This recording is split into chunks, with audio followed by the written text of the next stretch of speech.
Welcome to Holistic Health Perspectives with your host, me, Karin Upoff. And this show shares information on complementary medicine from different experts and disciplines so that our listeners can make informed choices about their own health care. We also have a Facebook page in which I post who the speaker is and website links, so you can go to Facebook page, like us on there.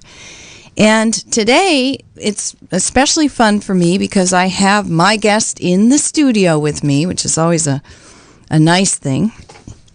And today we have William or Bill Bruneau, and he and his wife started Bountiful Gardens Seeds 35 years ago because heirloom open-pollinated seeds were hard to come by and disappearing.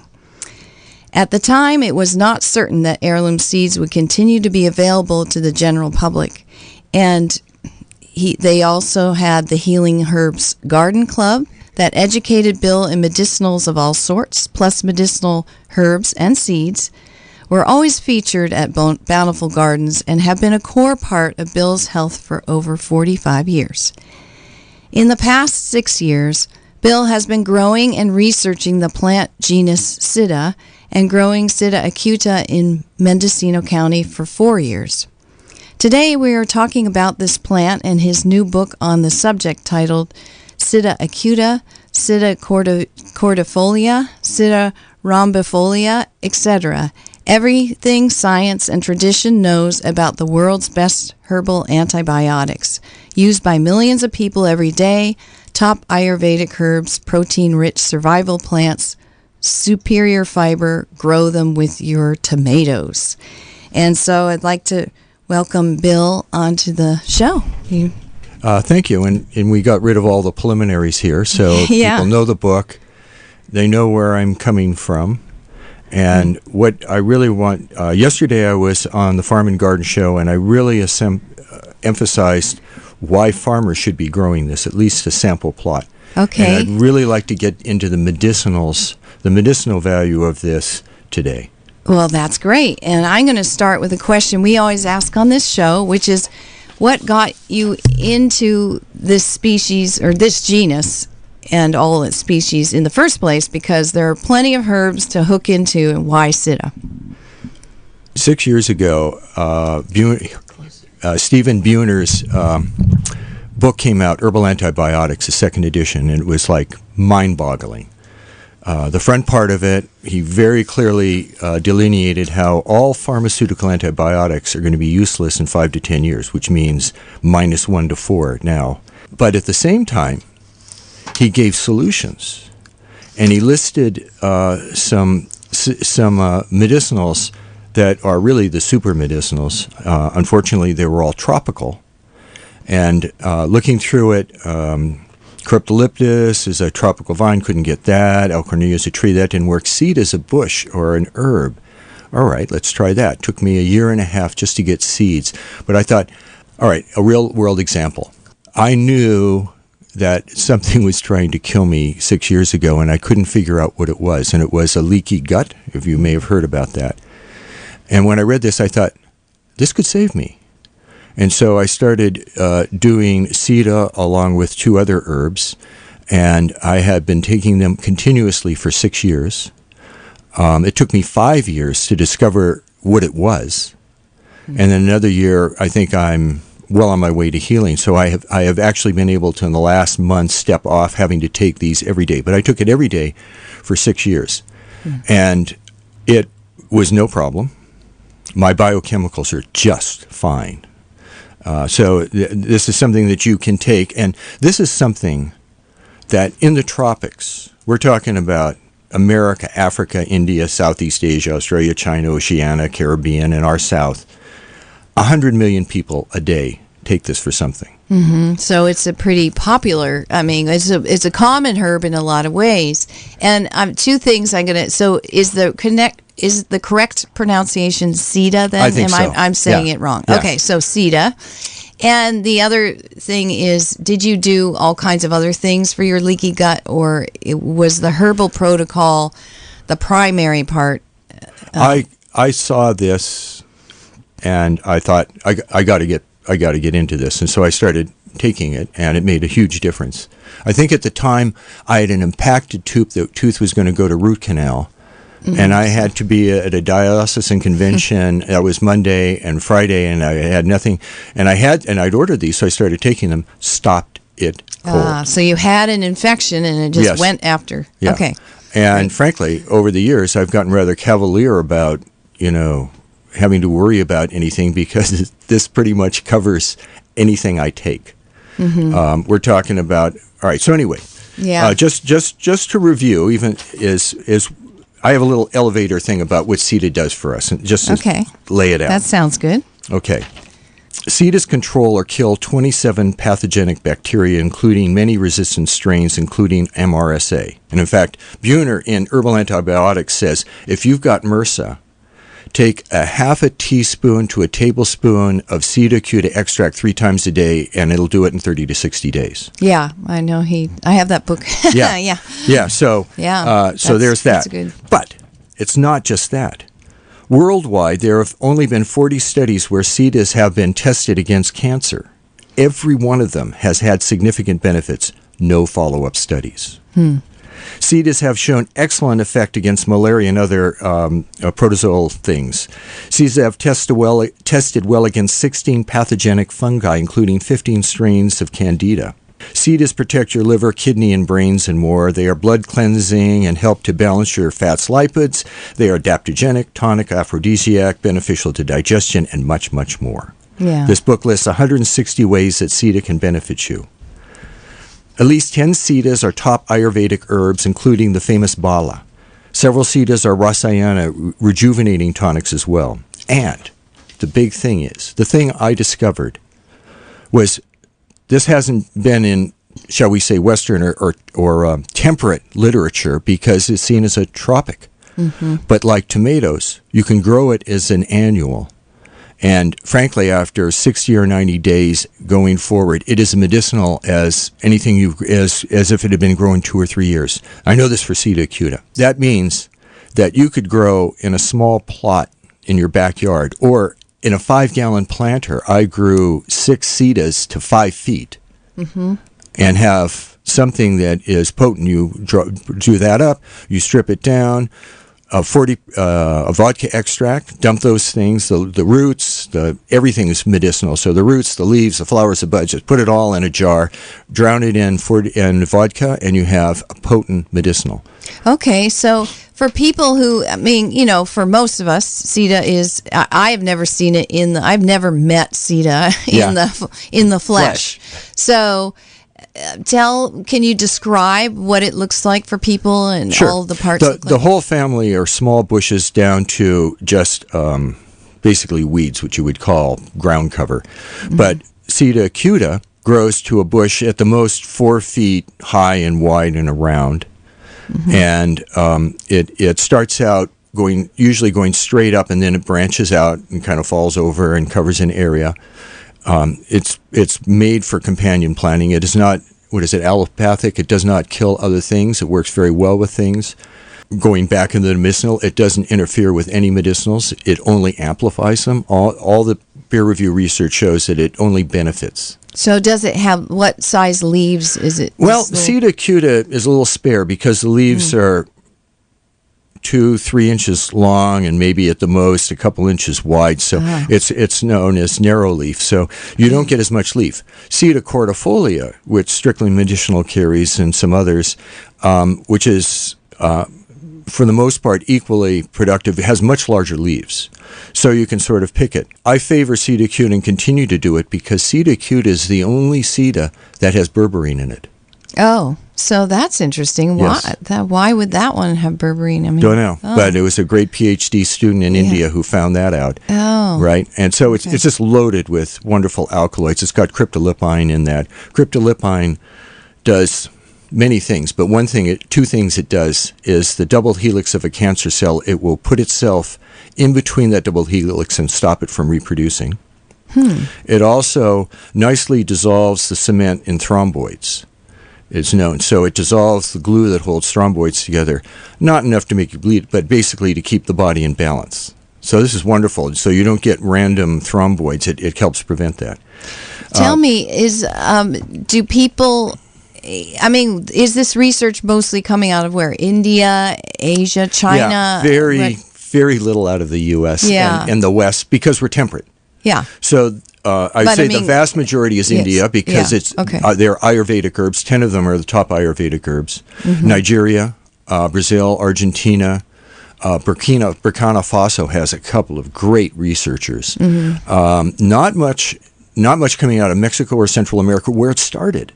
Oh, it started there. It started in Mexico, Chiapas, or Central America, and it could very well be the whole genus started there, and it has just spread again all over the world. Really? So you feel like it might have started there before it went to Asia, or if it maybe was also simultaneously in No, they've established that it's all of them. There may be one or two, but that's if all the others started in Mexico, they all probably started there. Wow. But anyway, the origin of most, if not all of them, is so it's an American native, which is really interesting. Yeah, and it's just slipped everybody because we are temperate. So now that this could be grown here, I've grown it for 4 years. Mm-hmm. Once you get it started, the ground has to be 70 degrees before it'll even start. But once you get started and going, towards the end of this, I've grown it into December. I've grown it where the squashes and the tomatoes are long gone, and it's not the best time, but I wanted to see. But it grew well into December. So it's a remarkably hard. It's drought tolerant, which is useful. With those tiny leaves, too. Yeah. It's almost like that particular species maybe is more drought tolerant than some of the other ones, do you think? Some of them are they vary. Yeah, Again, the Sida genus, the double helix, get back to that, it's polyhelix. Okay. It's one of those things there's a word for it, but this makes it, there's not many instances of this in the plant world, but what it does is it makes it exceedingly plastic and adaptable. Mm-hmm. Okay. And so that's only a benefit, but it's really kind of bizarre. Getting back to so you have this bush. It is incredibly hardy. It's a weed. When does it flower? It starts flowering probably about 6, I planted in May, say, get it out in April, May, June, July, in 60 days or so, it'll start flowering. Okay. And it flowers continuously. It is a big seed producer because it cannot survive as a perennial in our climate. The cold and the wet rots the roots. Okay. Not one has ever survived. But I mentioned this yesterday, a 50 square foot bed dropped enough seeds that the next spring I had like 400 starts in that bed. I was like, whoa, right? So it's productive in terms of that. The seeds normally will only last a couple of years, so it's something you keep going, and it's fine. Well, that's it. So for people who are listening, that Sida is spelled S-I-D-A, but I'm thinking maybe it should be spelled S-E-E-D-A. Yeah. But yeah, so why? I mean, there's a lot of variation in this genus. It looks like from I'm looking at the back of your book and just the flowers, which are generally they're almost have a cup shape to them, but it looks like they're 5 petaled mostly, right? They're white and yellow, but then there's orange ones and different, and the leaves are all different. There's a lot. It looks. Oh yeah, they are. It looks very medicinally. The top 10 varieties are generally medicinal. I mean, Sida is the only one that has berberine in it. Mm-hmm. Cordifolia is the best antiviral, but for the most part, the antioxidant and antibacterial, disease, all of that, they tend to all do that. Mm-hmm. There was a guy in India who proved that the top 10 are bala, which is the great herb of India, and 10 of them will fit into that based upon their constituents. So, but it's different in that cordifolia, the peak medicinal production is at 180 days. Like before that, a month before that, a month after that, it drops dramatically. Sida acute is not that way. So, this is a huge book I produced. This is supposed to be the physician's desk reference to Sida, and that was absolutely necessary to get us started doing this. And just to say that in a month or two, I'm going to have a small book that is just on those three, Sida acuta, Sida cordifolia, Sida rhombifolia, that people would actually use ordinarily. Yeah, this is something you say, we've got MRSA, look it up. Okay, this is the dosage, or this is this.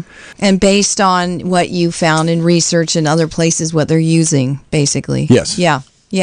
So the one I also was inspired by Stephen Buhner's book to get a few of those amazing tropical herbs, and I bought tinctures for clients, for use with clients who really had something that just, it was getting better, but it didn't quite resolve, and it kind of hung in there. I have the Sida cordifolia because that's what I bought, but my experience was when I added that to a tincture formula with other things, I mean, a rather complex formula, but it would finally kind of push the immune system back over to the health, to be able to overcome the virus. That's why I got interested in it. I thought, this is, and when you said you were actually doing all this work, meanwhile, right across over the hill, that's incredible. So, one thing I want to ask is, in all these other places, what's the common way that Sida is used? Like as a powder, as mixed in tablets? That 100 million as a tea. Tea, okay. And again, Buhner gives for resistant staph, he says like 10 cups of tea a day. So the tea, the aqueous, the hot aqueous extract is generally about as effective as anything. Okay. So that makes it... So it's water extractable. It's water extractable, but the you better make sure it's acid because those alkaloids are the gems. And so an acid tea will bring that out. But there are some things that the alcohol brings out, which is why the balance of really, for the optimum medicinal extraction, about 60 to 70% alcohol with water. But they both work. Sometimes water works better than the others. Yeah, depending on what you're getting. And probably depends on the species, maybe. Yeah, and that's why in this book, for each condition or something, there is a section for all, just what's been tested. Again, this is a huge book, but the testing has been way underdone for a world plant that 100 million people take a day. Should not be this under-researched, but it is. Well, and of course, it is true that herbs in general are poorly researched. Yeah. That's not where the money goes. Well, just to put this in another perspective, I made a list. Just occasionally, I would note that it noted an equivalency with pharmaceuticals. So these are all, it is equivalent, oftentimes as a crude extract, not as anything exotic, for fungicides to terbinafine, fluconazole, and grisifulvin, and for antibiotics, gentamicin, linomycin, norfloxacin, ciprofloxacin, cepromycin, and ampicillin. For NSAIDs, indomethacin, phenylbutazone, aminopyrrole. You get the idea. Yeah, right? So they were tested with the drug. Those are the side controls. by side. The controls are the drug, and they come out about the same. They equal the controls. And, there's more to the list, but you get the idea. Yeah. This, as a crude extract, or even as a tea, matches the strength of fungicides, antibiotics, NSAIDs, painkillers, whatever, from either side, as well as many other things. Yeah, that's great. And probably surpasses them because what we know about plants is that they continue to evolve by growing anew every year. They're not the same plant each time. The bugs are never going to figure them out. Chemically, they change each year. So that is an advantage. Yeah, we have to remain cognizant. This plant has survived. Its main thing is surviving itself. It has been out there surviving for 200 million years and has developed a mix that is optimized for protection. And it's just fortunate that what it does for itself benefits us. Yeah. So this is something, again, I took this for 6 years. And it was effective for 6 years. Every day, the bugs never figured it out. What more can you say? Yeah. What does the tea taste like? Is this the tea of the leaf or the stem or the whole thing? Actually, the leaf, the raw leaf that you eat is basically nicely tasteless. Really? If you let it sit for a few hours like a weed, it wilts, and then it's got an okay taste.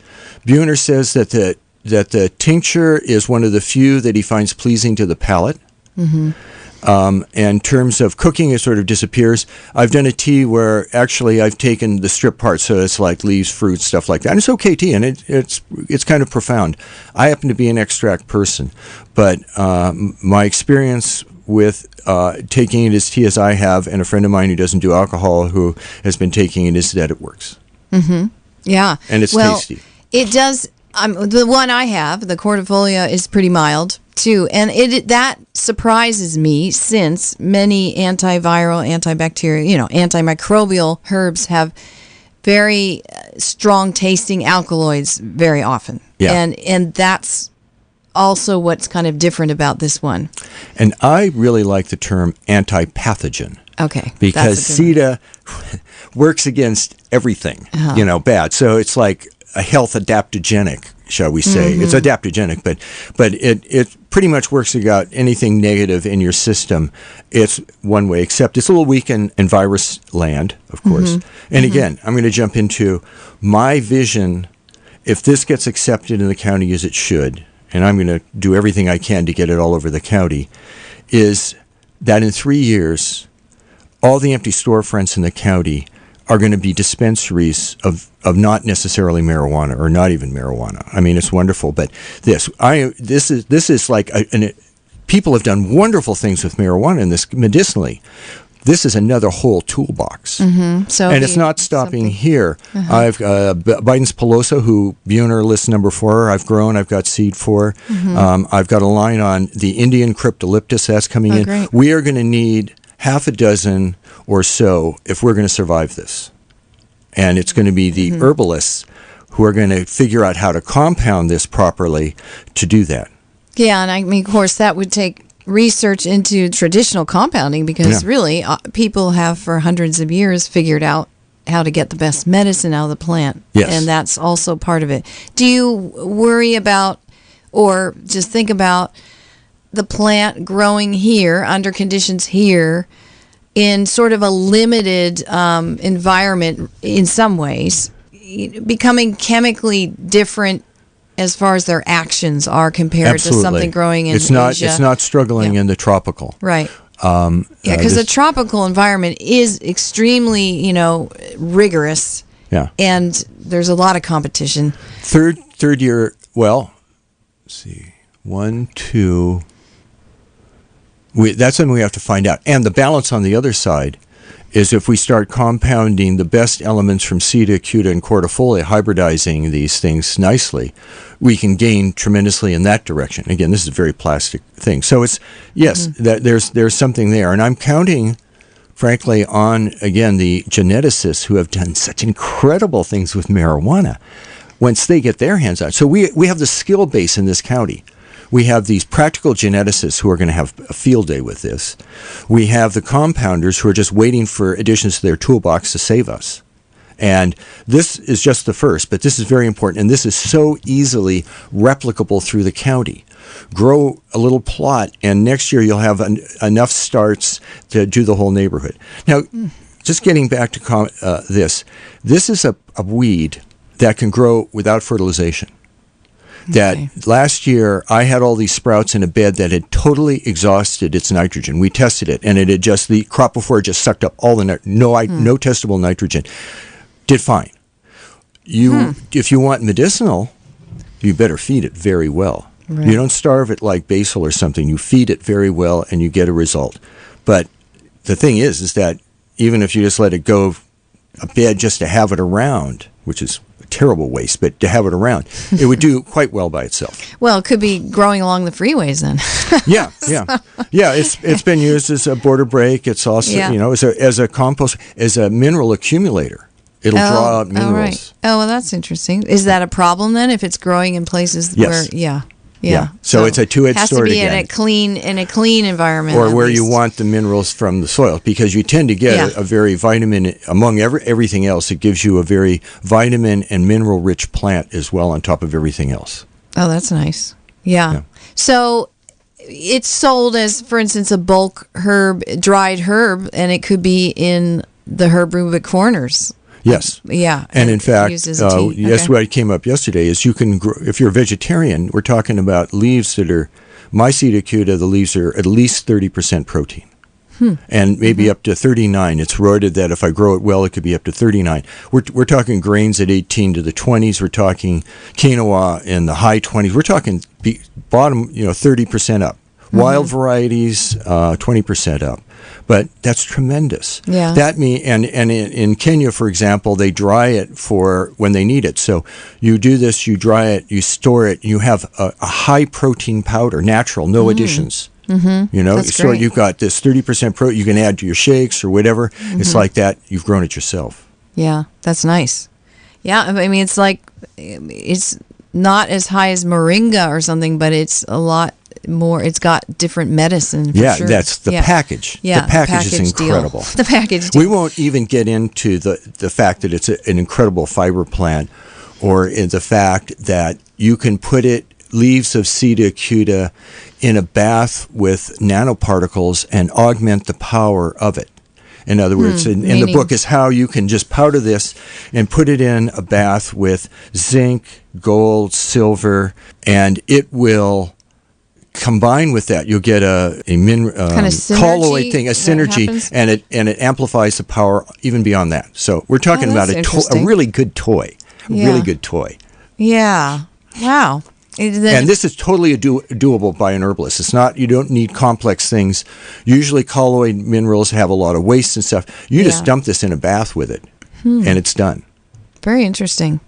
So there's a lot of potential for what it could be combined with, too, I suppose. Yes. And it sounds like, since you're growing it in, the valley, inland, right? Yeah. That it needs, it likes summer heat and everything. It survives the cool evenings, and that's the important thing. And so it likes the warm. It survived the frost, but you're losing leaf mass beyond, in our climate, beyond October. I was just experimenting with it, but it will survive beyond that. Also, just seeing in my own unrestricted way whether the stuff harvested late is more potent than the stuff beginning, and I don't think so. Okay. But it's basically, you keep it watered and then it's hot. So it's getting enough water, but it's in some nice warm weather. Is this what we're looking at? It needs warm weather. It needs at least cool weather. I'm thinking about the coast, of course, because that's where I am. And, as soon as it gets really warm, it sort of doesn't, I wanted to ask, I gave some seed to Matt Bruneau down at our site in Mendocino at the Vegetarian Hotel. Stanford? Stanford. Okay. And we have an ecology action. I'm retired from that, but we have an ecology action site there. And Matt Bruneau is testing things out there. And I went by to see him to see if he was growing it, and I haven't seen it. But Bruner says the Pacific Northwest, that once you get it started, it can, and it's established, it can take the cold. It takes the cold then below freezing. Certainly below 20 will kill it. But it definitely doesn't like freezing, but it can survive a modest amount of freezing. But so the coast, I think, is really no problem. It's not as cold, although lately we actually have hit the freezing mark. But it's more, I was thinking about, it's maybe not getting the heat. Because there are herbs that don't like the coast because it doesn't get the summer. It'll be very interesting to find out. Well, I'm going to have to try some in a pot or something, at least. Start it there. And you don't cover it or anything. No, this is totally out in the open. Yeah, interesting. So that sounds good. It's interesting that I came here early, and I met somebody at the station here, and we were talking. She says, I heard your talk last night, and a lot of people called in wanting to know more about it. And she said, and I have candida. And I go, hey, take a look at the book. So she photocopied. There is several pages on that. And the neat thing is she says, this is so medicalese. But what you can do with this book is take those, go to Google Scholar, and go to the full study, what they actually did, what they actually studied. And what you'll find out is that they've tested six resistant strains of Candida, and it's worked on all of them. Oh, that's great. Yeah. So, Candida is a big application for Sida, that's for sure. Especially if people can have it in a tea. And I'm going to we'll keep this book in the middle. Somebody is just calling in, so we're going to... So, caller, you're on the Holistic Health Perspectives. Hello? Hi. Could you spell Sida for us? Sure. S-I-D-A. Okay. So Sida is spelled S-I-D-A. Yeah. And then the special species he's talking about? The species, I'm talking about 3 species. The one I do is Acuta, A-C-U-T-A. That's probably the best studied. Then Cordifolia. And Cordifolia, yeah. Okay. Yeah. And very good. Thank you so much for the spelling. Thank you for the question. Great. Bye-bye. Bye. So, basically you're growing the Acuta only, is that I'm right? I'm growing the Cordifolia and the Rhombifolia this year. Okay, those 3 can but grow I don't here. have growing experience with them yet. Right, you're trying to see how they'll do. Let's, we're going to take another... Hello, caller, you're on the air, Holistic Health Perspectives. Oh, thank you very much.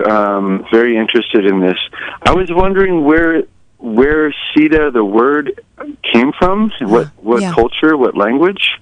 It started in southern Mexico. Well, who named it, I don't know. Well, that's but a Latin name, though. In South America or Central Mexico or Central America is where it started. Actually, it's an American what native. Was earliest dates found in archaeological finds and such?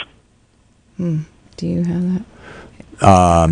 I have the only thing I know from my research is because it's not a particular where the origin isn't my main focus was that it has just been there forever, and they have they have been able to find out that virtually all the species originated in the Americas from I don't know what, but it's been around for millions of years.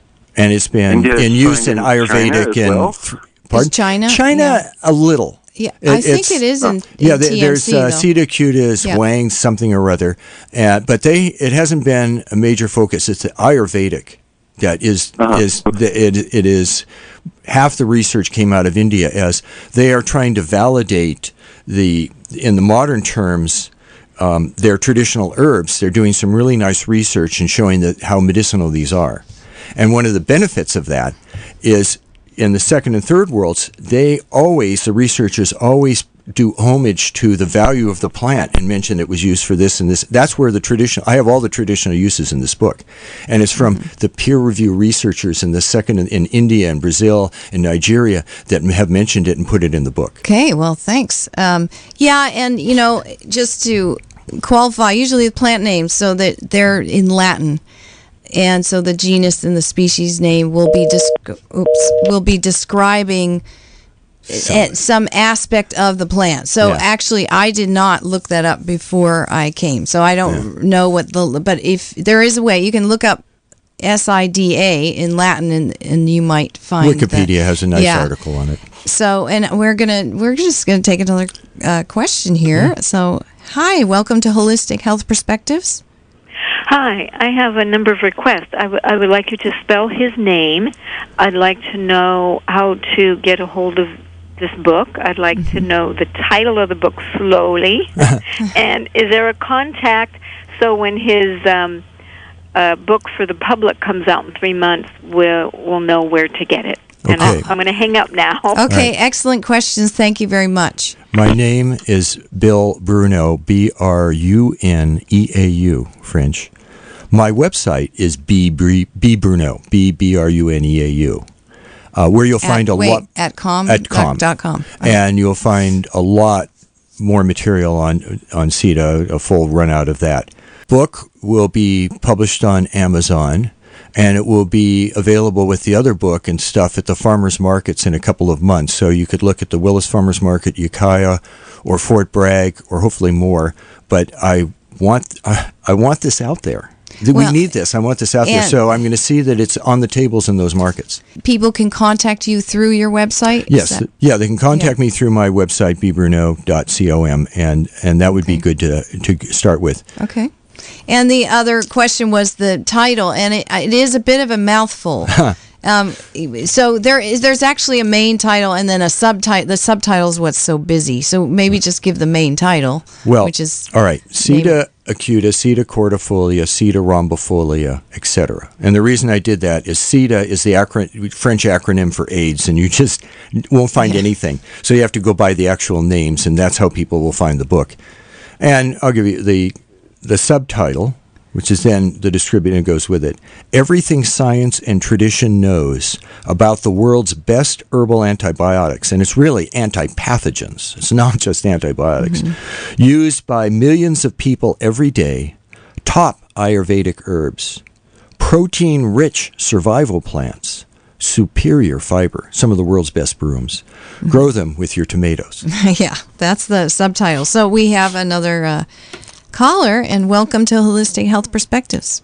Hi, I'm enjoying your show, but I had a question about, you said that the plant was a very heavy feeder because it's medicinal and all that.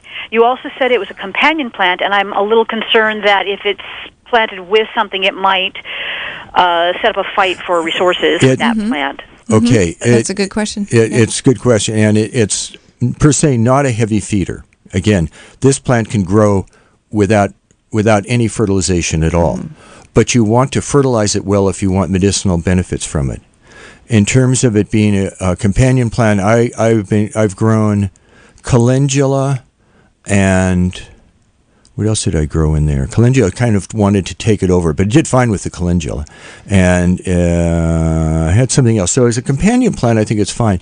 It is considered a major bee plant in Nigeria and Brazil and India, I think. So it's bee, bird, insect friendly, animal friendly. They love the protein. This is a plant that you have to protect it from mice, from rodents and deer because they will munch it up.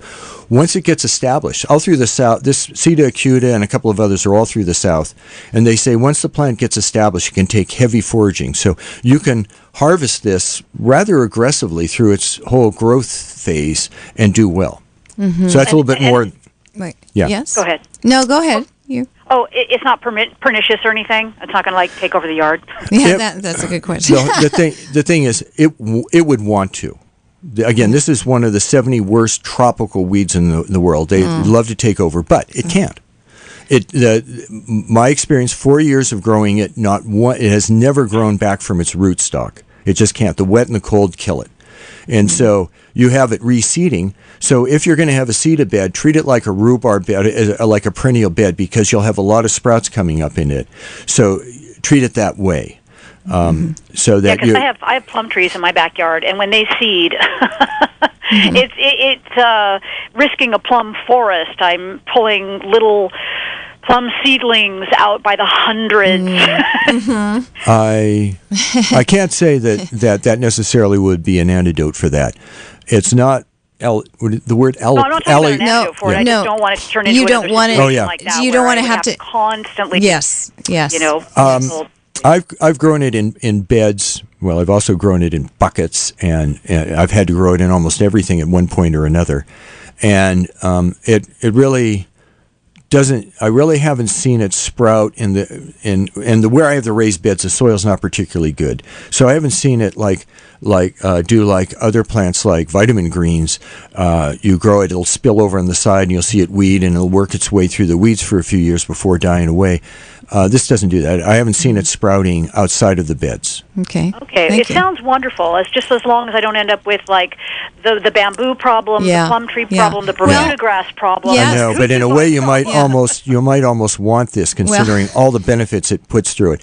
I was really careful about this, knowing its reputation, the first year of growing it, and as I came to research and found all the benefits, I'm thinking, hey man, isn't this better than Scotch broom or poison oak or something? I mean, I would love to have the problem of having this wild on my land. Yeah, I would love it. Okay, thank you very much. And that's a reasonable, concern anyway, because we always affect our environment when we're introducing plants like this. So you have seen bees on the flowers? Yeah. Have you seen even hummingbirds on the flowers? I'm just curious. I haven't observed. I haven't observed hummingbirds one way or the other. But you have seen bees. Bees.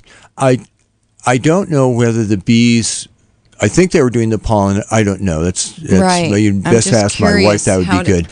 Because it's a different formula. The bees are not used to seeing this. This is a new plant. They've never seen it before. Mm-hmm. But they're always around it. Okay. Earthworms are always around its roots. You digging up the roots, you find a lot of earthworms. Have you seen birds eat the seeds at all? Birds do not eat the seeds because they've got a little hook on it. And there was a research study someplace that said that could kill the birds, that hook. Oh, wow. And so I haven't. They will plop around, but I haven't seen them picking up on anything. I think I had another bed that did not sprout anything, and I think it's because it was open, and maybe shrews or something else rodents maybe would do it. And the bed that had all the sprouts had ground cover on it. So I would say that for somebody who is going to be growing this bed and stuff, actually put a companion ground cover, a clover or something, or calendula is fine, and let it grow there so that it doesn't make it quite so the seeds, because the seeds are top seeding. They're top seeding, and so obviously it sounds like something's eating them. Yeah. Maybe, okay. I just want to know, and enjoying it very much. Well, a high protein meal here, and I am concerned about that. I would want something like that to be able to healthily feed our natural fauna. That's the other. Even though I kind of get upset when the birds eat. In fact, I had to reseed a few things already because everybody was hungry. Let's see. I'm gonna. Hi, welcome to Holistic Health Perspectives. Hi there. Is there anything with this plant having to do with parasites, external parasites? Okay. Good question. Thank you. External parasites. You could have a fungus on your foot. Foot fungus, for instance. It's considered I mentioned a couple of fungus. This is, I think, an insect. Mm-hmm. Oh yeah, or it could be anything from scabies or to lice. No peer-reviewed study. A lot of traditional studies about using it for insect bites. Some evidence that it poisons snake bites. That it neutralized the poison, botrops, and in terms of fungicide, use it as a topical. I know it's used as an eye wash for eye infections traditionally. That it could be used on the body. I haven't seen anyone using it as an oil, so I've been soaking it as an oil, and I want to try that. But it can be used anywhere, and but you do right. There's no specific information that it would go after some skin parasite, let's say. No. Yeah. Okay. It would internal worms. There's a lot of traditional use against internal worms. Great. And those other things, but not on that yet. Okay. All right. Thank you. Yeah, because my body is totally taken over by this whatever it is. I can't really get any information on it, and I go to to a doctor, and they gives me poison to put on, and it still says it might take 6 or 8 weeks to stop doing whatever it does. All I can say is that Sida acuta, there is no instance of it interfering with pharmaceutical products. It only augments them. The only evidence is that it augments their value. Okay. I know. And, I know. So you take it from there, my friend. Yeah, something to try. Okay, thank you. Thanks a lot. Well, that's the thing I was going to ask. So if let's say you're on antibiotics, for some, like a MRSA, and they're kind of helping, but they're really not, and so Sida could be taken with antibiotics and actually... No peer review study has shown that it's interfered with antibiotics. Yeah, I'm just wondering if it's potentized. And there's a lot where it potentizes. Okay, that's what I'm wondering. Antibiotics. Yeah, because some herbs definitely do that. Something like St. John's wort is a problem. This is not like St. John's wort, which is a wonderful herb, but it does interfere with a number and attenuate a number of pharmaceuticals. No evidence of this attenuating any pharmaceutical. Well, I know in India they often combine herbs with pharmaceuticals too. Yeah. So I would gather that they tested this, and I'm curious if they have a homeopathic version of it, just because in India homeopathy is definitely a big deal too. Most of what they Curious. do with Sida, I think, is combining it with other things. That's what the Indians do in Ayurvedic. Yeah. And so I haven't included any of that. The instances of it working with something else was too indefinite for me. I wanted this to be the total resource on what Sida does specifically. So I haven't gone into, and that would have been a whole can of worms to go into an Ayurvedic preparation with a number of other herbs. Yeah. It's out there. It obviously combines very well with other herbs. So. What do the roots look like? I'm just curious. I'm trying to picture what. Well, if you let it grow into adulthood, I don't know if I've done this similarly yet on this thing, but it's as a young plant, it's a lovely puppy, and when it grows up, it's a Rottweiler or or something like that. After a few years, it sends down a taproot. Buhner says getting it out is harder than explaining honesty to a politician is the way Buhner puts it. If you're going to trim it, make sure you have a very sharp blade, rev it up high, and go at it. That is the other side. That's the problem, but that's the perennial.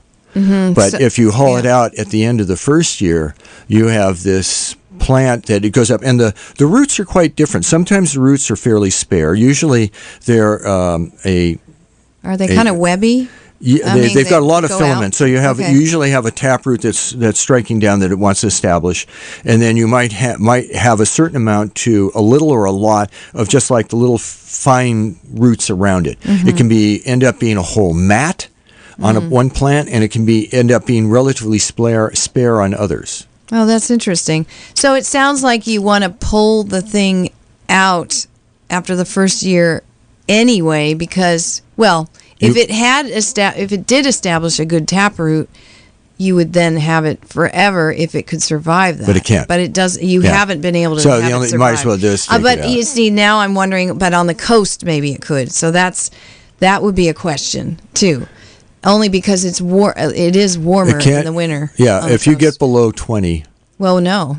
Never. Then it's a that's a possibility, a consideration. And again, I'm curious. It took me a couple of years to come. What would you rather see as a weed out there? No, I don't.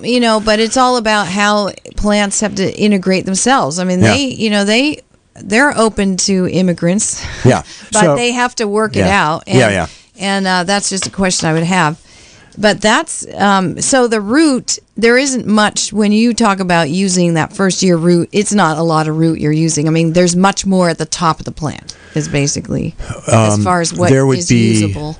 I would say there would be on a typical plant that I harvest, maybe 4 ounces of root and maybe 6 ounces of top. Okay. But that adds up to making a lot of extract. Yeah, no, it just gives me an idea. Yeah. Okay, so we're take another call. Welcome, you're on Holistic Health Perspectives. Yes, I was curious about how the leaves would work as like a mulch on other. It would be. It would be a marvelous mulch. That was brought up in Farm and Garden because of the mineral content, and plants need vitamins as well. So it's a very nutritious plant. It's an incredibly nutritious plant, and the soil will benefit from that. The microorganisms will benefit from that. So I think as a mulch, I think it would be kind of a waste as a mulch because I harvest everything but the stem for medicinal purposes. And even the bark has special medicinal properties, and save the stalk and the arms if it gets out from that for fiber uses. But yes, it could definitely be used for that, and it probably adds lignans structure to the soil with those branches. Great, thank you. Right, thanks. Yeah, thanks. Yeah, well, it might also protect your soil and the plants that if you were using as a mulch from different kinds of pathogens and also pests, because the immune effect would still be there for the plants you're very growing. Much so in the roots. Yeah. Okay. So that could have some benefit that way. Let's see. I'll give you an example. There's a variety of Sida called Sida hermaphrodita.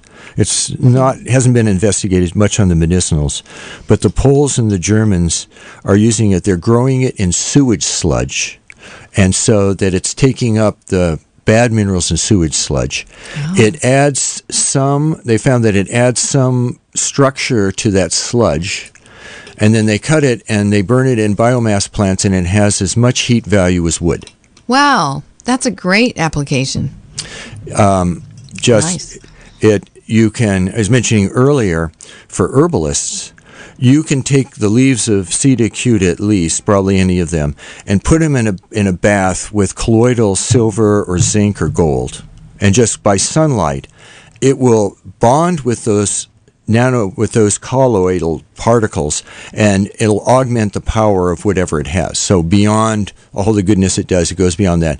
And this is something that I outline in the book. It's not hard to do. This is very easy for everyone and anyone to have a true major medicinal in your backyard. Mm-hmm.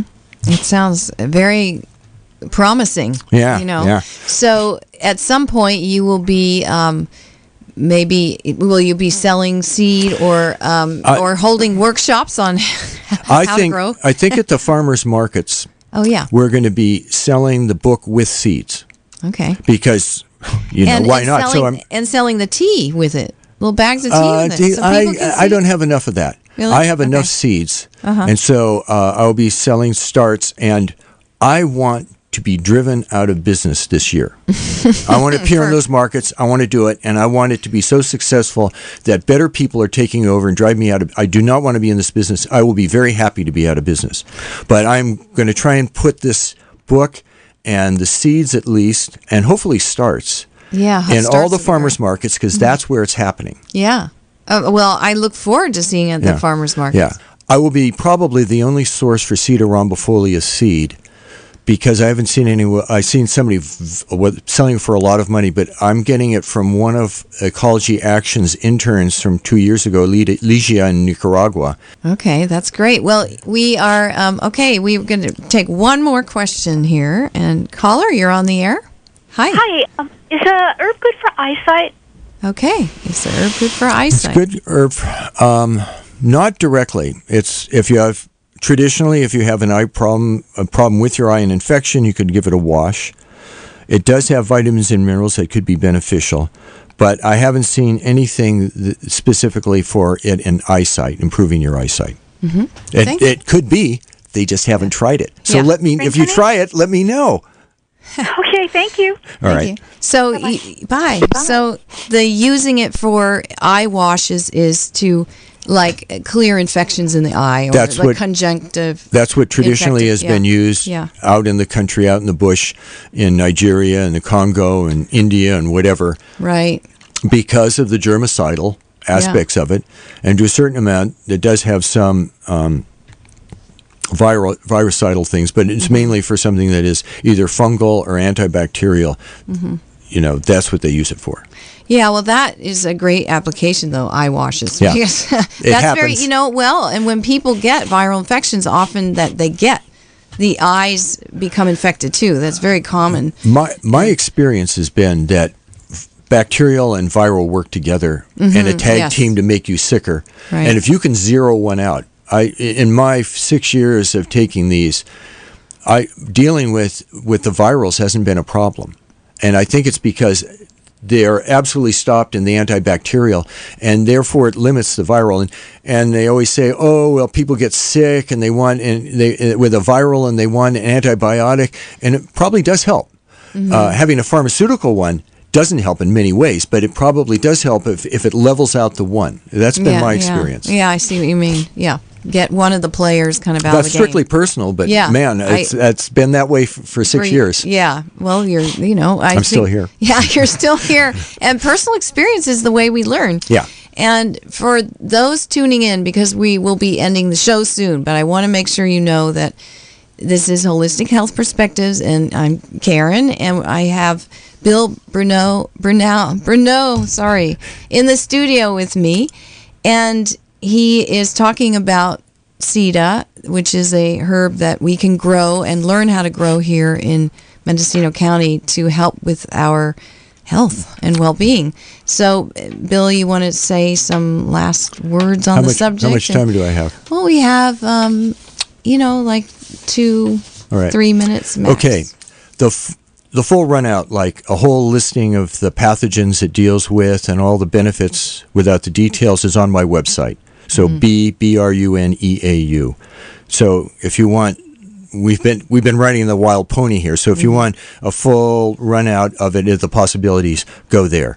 I want to end with this. This is a quote from the CDC.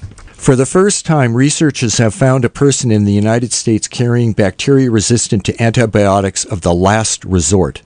An alarming development that the top U.S. public health official says could mean the end of the road for antibiotics. It's the first time this colistin-resistant strain has been found in person in the United States. In November, public health officials worldwide reacted with alarm when Chinese and British researchers reported finding the colistin-resistant strain in pigs and raw pork and in a small number of people in China. The deadly strain was later discovered in Europe and elsewhere, all over. So, CDC Director Tom Frieden, it basically shows us that the end of the road isn't very far away for antibiotics.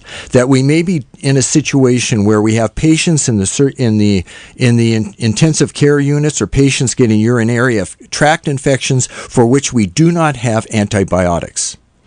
And colistrin is an antibiotic that they used in the 50s, but they stopped doing it because it destroyed your kidneys. But because all the antibiotics now are so lame, they had to bring it back, and now the bugs are figuring that out. They're figuring it out in 2 years now. So even if they come out with a new one, they don't figure this stuff out. Yeah. This is where we've got to go. Yeah, that's a great way to kind of wrap it up because that's what we're facing, isn't it? Yeah, and because we're actually here. I remember those predictions 10 years ago, and we are here. And I want to put a plug for the Mendocino Herb Guild. Oh, thank you. That is going to be our salvation. I'm the researcher, I'm the finder, but they're the ones who are going to save our ass. Well, and we are the Herb Guild, actually. Yes. And the Mendocino County Herb Guild is for medicine makers, growers, medicine lovers of plants, and we have a Facebook page. We have a website, Mendocino County Herb Guild. I took it down. Mendocino Herb Guild, all in a row, .com. .com. Yep, that's it. So thank you very much. Yeah. That's it.